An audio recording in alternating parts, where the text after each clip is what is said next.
Disparition d'Elena. Bonjour à tous, dans cette vidéo nous allons parler de la disparition d'Elena qui a capté l'attention des médias. L'élève infirmière de 21 ans n'a plus donné signe de vie depuis qu'elle a quitté une boîte de nuit de Brest, dans la nuit du 28 au 29 janvier. Après une semaine de mystère, le procureur de Brest confirme une avancée dans l'enquête. Pendant une semaine, les enquêteurs n'avaient pas de piste pour expliquer sa volatilisation. À Brest, l'inquiétude était grande après la disparition d'Elena, une étudiante de 21 ans dont les proches n'ont plus de nouvelles depuis la nuit du samedi 28 au dimanche 29 janvier. Le procureur de Brest annonce une possible avancée sur l'enquête, après la révélation par le télégramme de la thèse d'un accident causé par un automobiliste. La piste d'un accident de voiture. Le journal Le Télégramme révèle qu'un homme impliqué dans un accident de voiture s'est livré aux forces de l'ordre. Toujours selon le journal, il aurait renversé Elena dans le quartier de Recouvrance, à Brest, alors que la jeune femme était sur le chemin du retour après une nuit en discothèque. Le suspect, un homme né en 1986 et qui travaille dans la restauration, aurait ensuite emporté le corps de l'étudiante afin de le dissimuler. À ce stade, ce Brestois connu des forces de l'ordre pour des faits mineurs mais sans casier judiciaire, ne peut être entendu par les enquêteurs. Il a tenté de mettre fin à ses jours et son pronostic vital est engagé. À l'hôpital, il aurait tenté de réitérer sa tentative de suicide. Son véhicule a été incendié près de son quartier. Le corps d'Elena, lui, reste introuvable. Cette piste de l'accident relevée par le Télégramme a été confirmée par le ministère public ce dimanche. Un homme a avoué à son frère avoir commis une bêtise, a indiqué le procureur de Brest Camille Miansoni, qui a cependant affirmé que l'affaire était loin d'être élucidée. Il faut garder une certaine distance avant de tirer des conclusions. La piste de l'accident est une hypothèse pour l'instant, précise-t-il. Disparue après une nuit en boîte. Élève infirmière de 21 ans, sans particularité apparente, Elena Cluyou n'a plus donné signe de vie depuis sa sortie du One Club, une discothèque du port de Brest. C'est sa famille qui a donné l'alerte dimanche soir. D'après Le Figaro, qui a retracé son parcours avant sa disparition, Elena est sortie seule de la boîte de nuit, après avoir fait charger son téléphone sur place. Vers 6 h du matin, elle a emprunté un téléphone pour appeler une amie via Instagram, qui n'a pas répondu. Elle s'est alors engagée, à pied, sur le chemin du retour vers la maison de ses grands-parents qui la logent, comme le montre une image de vidéosurveillance prise à 6 h 42 du matin. Un chien pisteur mobilisé par les enquêteurs a suivi une piste olfactive, jusqu'au niveau d'un rond-point de la ville, à proximité de l'endroit où elle a été filmée. Impossible de dire ce qu'il est advenu de la jeune femme par la suite. Mesurant 1,65 m, cheveux châtains et yeux marron vert, la jeune femme est décrite dans un appel à témoins diffusé lundi matin comme de corpulence mince et vêtue d'un manteau noir. Des jours de recherche. La police judiciaire avait été saisie de l'enquête dès le lancement de l'alerte, la disparition d'Elena ayant très vite été jugée inquiétante. Il n'y avait pas de raison qu'elle ne rentre pas chez elle et qu'elle ne réponde plus à ses amis. Ça ne paraissait pas cohérent avec ce que ses amis disaient d'elle, avait expliqué le procureur de la République de Brest Camille Miansoni. Les 18 enquêteurs de la PJ de Brest ont été mobilisés sur l'enquête, avec le soutien de la direction régionale de la PJ de Rennes, des policiers du commissariat de Brest et de la gendarmerie maritime pour les recherches en mer. Les enquêteurs ont recueilli et recoupé des témoignages, exploité des images et des éléments de téléphonie, mené des enquêtes de terrain avec des équipes cynophiles et exploré des zones escarpées à l'aide d'un drone, a détaillé le procureur. Des proches avaient également placardé des photos de la jeune femme dans les commerces de la ville. Une nouvelle perquisition au domicile du suspect. Alors que Sylvain est toujours entre la vie et la mort, son appartement a été à nouveau perquisitionné ce mardi. Les enquêteurs tentent de reconstituer son emploi du temps et ses déplacements dans les jours suivant la disparition de la jeune femme, le 29 janvier.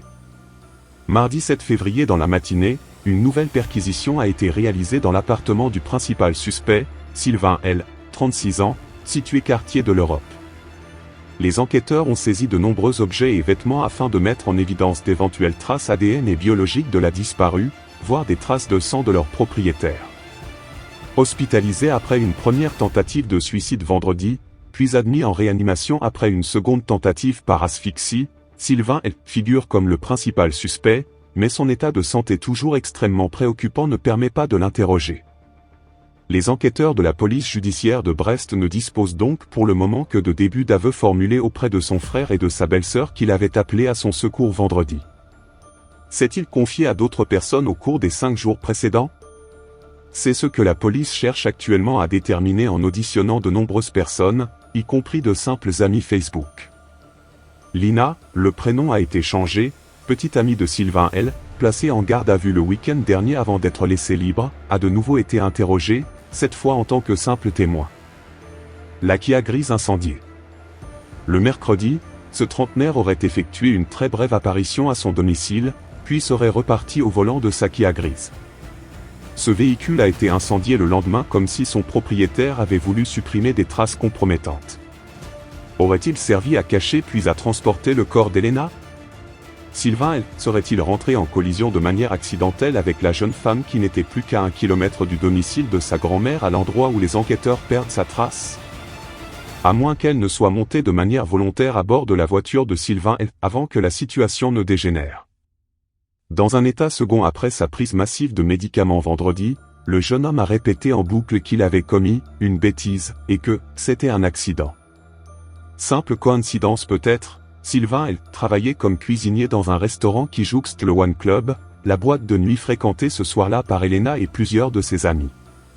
En congé ce week-end du 28 à 29 janvier, il aurait fait la tournée des Grands-Ducs, le samedi soir sans passer toutefois par le One Club. Notre équipe de sécurité le connaissait et il était persona non grata chez nous, assure Max Pellois, le gérant de l'établissement avant d'ajouter, un peu énigmatique, c'est un personnage très bizarre. Quant à Elena, élève infirmière âgée de 20 ans, elle aurait passé une bonne soirée, sans excès.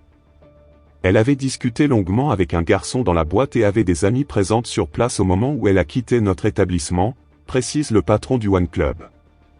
Qui est Sylvain? Le bon pote, ou le prédateur? Le pro aux cuisines ou le très gros fêtard? Le portrait aux 2 visages de Sylvain L., alias Sully. Quand il était ivre, il était sans limite.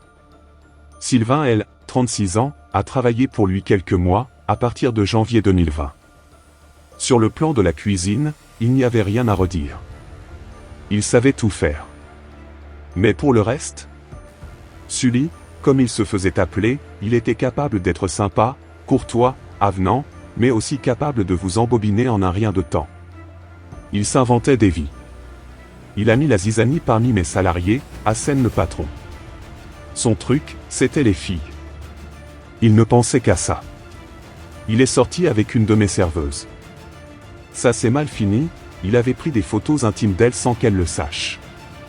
Selon son ancien employeur, le cuisinier né à Toulon allait faire son marché du côté des étudiantes des Beaux-Arts et de l'école de musique.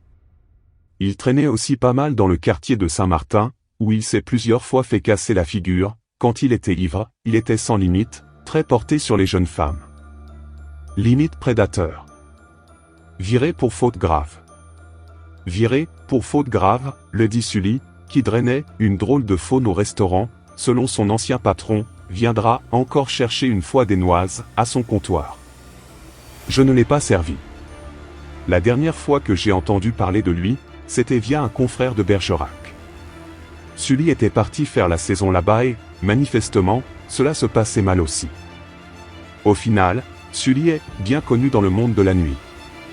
Nous espérons que les autorités continueront à chercher plus d'indices pour pouvoir retrouver le corps d'Elena.